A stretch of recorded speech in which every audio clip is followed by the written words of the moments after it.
Well, as usual, we have a lot of developments in the Trayvon Martin case. Of course, he was a 17-year-old African-American teenager who was shot by George Zimmerman, who outweighed him by 100 pounds, was over 10 years older than him, and put himself in charge of the neighborhood watch when, in fact, of course, he wasn't.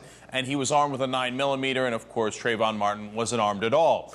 Now, we find out that there was a no-confidence vote today on the police chief. It was a 3-2 vote, so it was actually close, but he lost it. There was calls for his immediate resignation, and he has, in fact, now stepped down temporarily, he explains.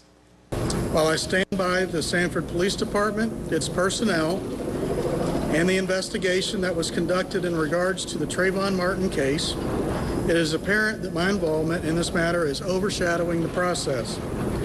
Therefore, I have come to the decision that I must temporarily remove myself from the position as police chief for the city of Sanford.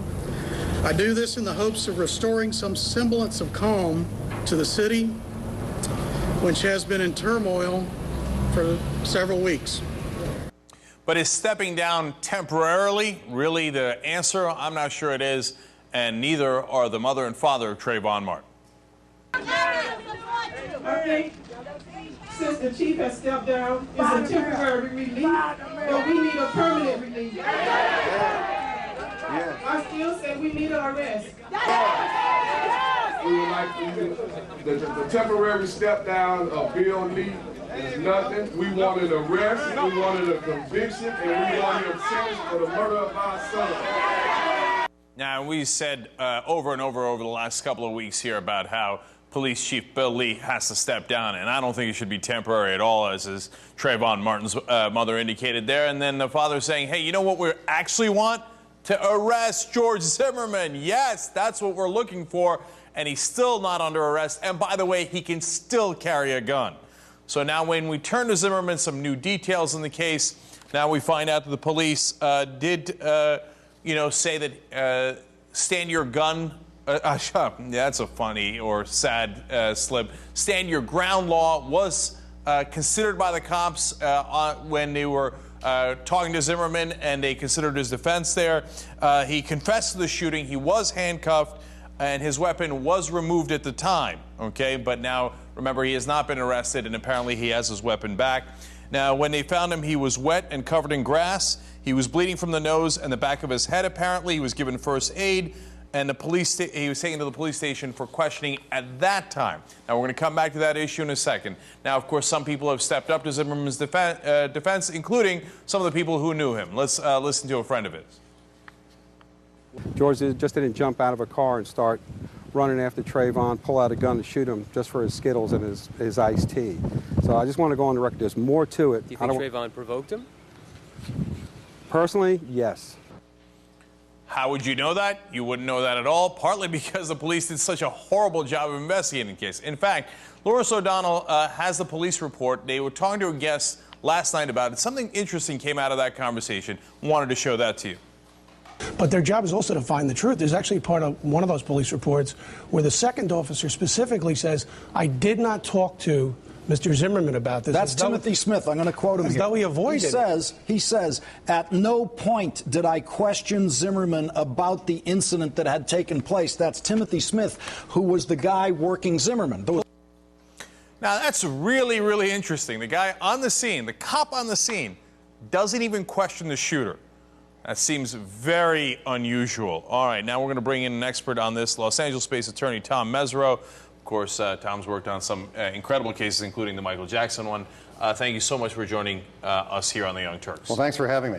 All right. Well, you know, in some ways, as I look at this case, Tom, it seems like a defense attorney's dream case because the cops seem to be helping the defense attorney by not questioning Zimmerman. Isn't that really unusual, at the scene at least? It's very unusual, particularly in a case of a young child killed, a child who had no weapon, no motive to assault or hurt anyone. No one has suggested that this young boy was in the process of committing any type of crime, misdemeanor or otherwise. So yes, that's outrageous. They should take this very seriously. A young life was lost. There's no reason for that life to be lost, and they should have investigated thoroughly from the opening bell on this one. Now, they do a toxicology test on on the victim, but they don't do one on the shooter. Again, isn't that incredibly unusual? Makes no sense to me. I mean, you've got a self-appointed so-called security guard, as I understand it, carrying a deadly weapon, a self-anointed, self-proclaimed protector of everyone, walking around and deciding who he's going to shoot and who he's not going to shoot. Something's very wrong with this one. So let's look at the weapon that you alluded to there, because we found a clip of someone showing how you shoot that weapon. I think it might be relevant to the case. Let's watch that. Dang. Now, one thing about these little pistols is, hear it click, that won't shoot it. You got to go all the way to there. You have to let it all the way out, and it's ready to go again. It's quite a bit of little jump.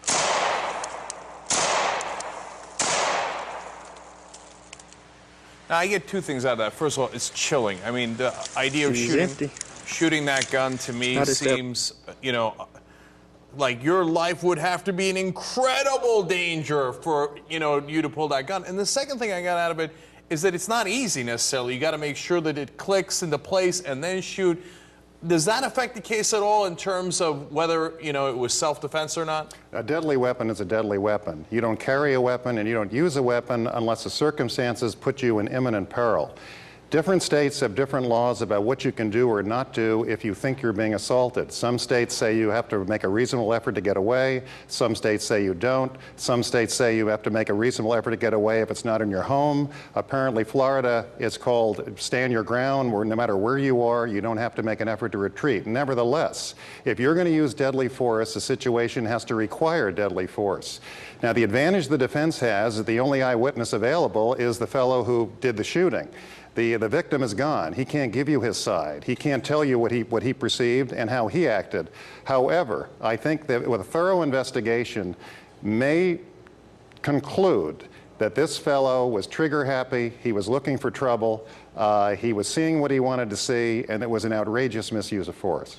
See, Tom, we've been focusing on that here, and I don't hear others, I think, focusing on it as much, and it's driving me crazy, which is that just because you have the stand your ground law doesn't mean that you get to use lethal force against someone who has attacked you in whatever shape. Doesn't it have to be that you were worried for your life in order to be able to strike back with lethal force? And in order to determine that, wouldn't the cops have had to ask Zimmerman some questions on the scene, saying, why in the world did you think your life was in so much danger that you had to pull that trigger? Of course. Now, different legal terms are used in these situations. There's the word reasonable, there's the word necessity, and typically lawyers will look at it from an objective standpoint or a subjective standpoint. I think the defense in this case will be saying that given his background, given his experiences, given what he thought he was obligated to do, he had a subjective belief that he was in imminent peril. I don't think it will hold up. I think the prosecution will be saying that, objectively speaking, he had no right to pull out a gun and shoot this young man. It was an outrageous misuse of force. It was not proportional to the threat,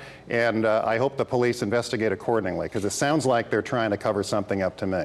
Two other quick things there. Again, if you're a defense attorney, for Zimmerman, don't you love that they didn't question him on the scene and let him set his story later? And that some of the reports talk about when they finally did question him, the cops asked them leading questions about self-defense. I mean, it seems like they're his defense attorney. Well, there are situations where police officers misuse deadly force. They always come up with the same excuse. I saw him reaching for his waistband. I saw him reaching for his pocket. You can be shot in a split second. I didn't know if this person had a weapon. They were looking at me in a malevolent way. And it's usually up for the jury to decide whether they're really telling the truth, and if they're telling the truth, whether their actions were reasonable. It's outrageous that Zimmerman was not questioned. Now, clearly it's for the defense's advantage that he was not questioned, that he can sit down with his lawyer and figure out how he's going to structure this. All right, and then finally, stand your ground in Florida. Again, it seems to be something that would help defense attorneys tremendously.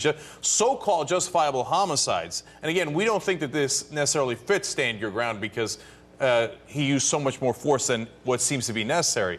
But justifiable homicides nearly tripled in Florida since the stand your ground law. How does that help the defense? Well, it helps the defense because you don't have to make a reasonable effort to get away. But stand your ground doesn't mean shoot with impunity. Stand your ground doesn't mean shoot anybody you feel like because you don't have to backtrack. It's got to be reasonable force. It's got to be necessary force. It's got to be proportional with the threat, and the threat has to be a reasonable and a real one. There's a lot for the defense to work with, but I think the prosecutors are going to have some issues that they can run with, too. Renowned attorney Tom Mesereau, thank you so much for joining us on the Young Turks. Thank you, really appreciate it. Thank you. All right.